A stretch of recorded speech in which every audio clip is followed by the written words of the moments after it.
Hey YouTube, welcome to Trevor's Vinyl World. Hope everyone is doing pretty good. Just got off work. Um, I used to like this vehicle over here. It's a Jeep Renegade Trailhawk, I want to say. I know it's a Jeep Renegade.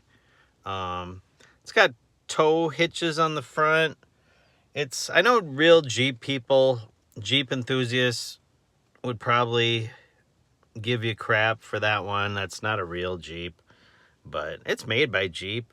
Um, but I do like the H3 Hummer too, and I know Jeep people don't like that either. But you can get a H3 Hummer for anywhere from 8,000 to 12,000. So that's my little vehicle rant. Anyways, today I want to talk a little bit about what might be the music of the future, and whether any vinyl record collectors out there, do you collect anything that you're not really interested in, but you just feel like maybe it's a good investment, or is that a waste of time? That's the question today.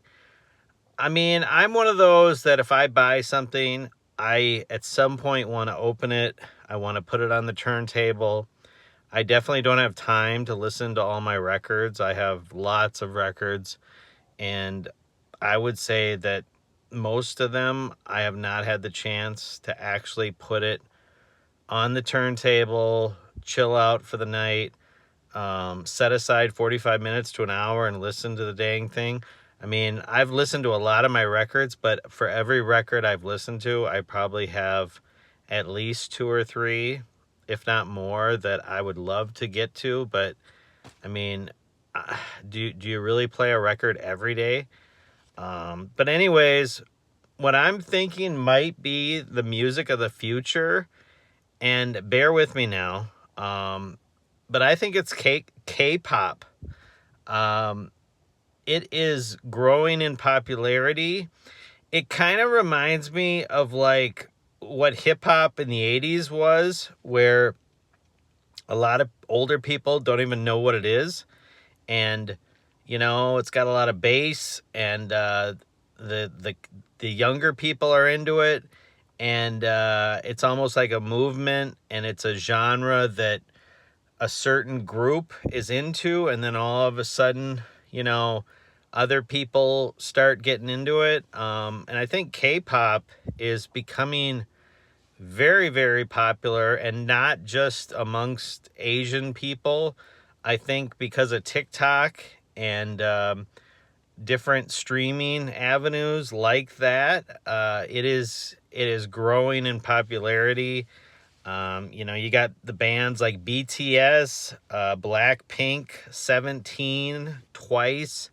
There's a whole bunch of these groups. I like the Blackpink group. I want to say that it's like all females, and they kind of do hip hop with it. Because I know I was like at a casino or something, and they were playing it, and I was like, what is this? And I ended up Googling it.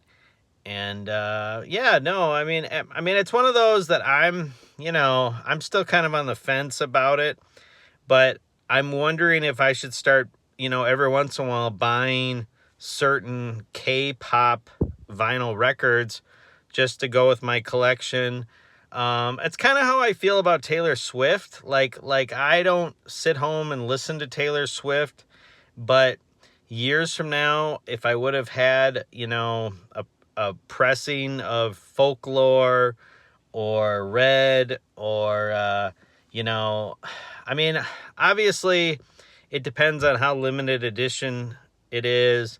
Some of these albums are just gonna keep producing them, kind of like my Guns N' Roses, where it's like, I'm sure Appetite for Destruction, every couple of years they repress 500 or to 1,000 copies, and then when those run out, they repress some more.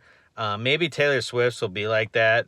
So maybe you're gonna have to have an original pressing for it to be worth hundreds and hundreds.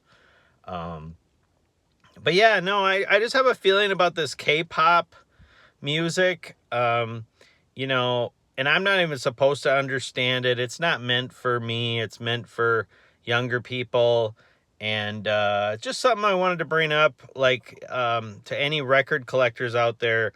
Is there anything in your collection that you've bought just because you feel like it might be a decent investment, or do you just get whatever you want to listen to? The only other thing that makes me think of this is, like, for a while I thought about collecting vinyl records that are related to Marvel, and I still think about it. I'm not the biggest Marvel fan in the world, but at the same time, I respect it, and people are into it. So years from now, is it going to be smart to maybe have some of these Marvel vinyl records, these Taylor Swift, K-pop, ones that maybe I don't want to put it on the turntable, but I could see where there's going to be value one day? Or should you only collect what you're going to listen to? So just kind of a question for any record collectors out there. Is there anything in your collection that you are buying strictly because you feel like maybe one day it might be a good investment? Yes or no? And if yes, maybe explain in the comments. You don't have to give away your secret to making riches, but just give an example of, maybe an artist that you collect that's based more off of, you think it's going to go up in value. One I can think of is maybe Juice World or Mac Miller. I really got into both of those artists, and then unfortunately both of them passed away. And I do feel like, especially like Mac Miller, he's got some really good records out there, and I don't know if they're going to keep repressing these or not. But anyways, I'm going to keep this video a little shorter, and hope everyone is doing well. And if you want, let me know in the comments, what records you might have that are seen more as an investment, or is that just a waste of time? Let me know, and hope everyone's doing well, and talk at you later.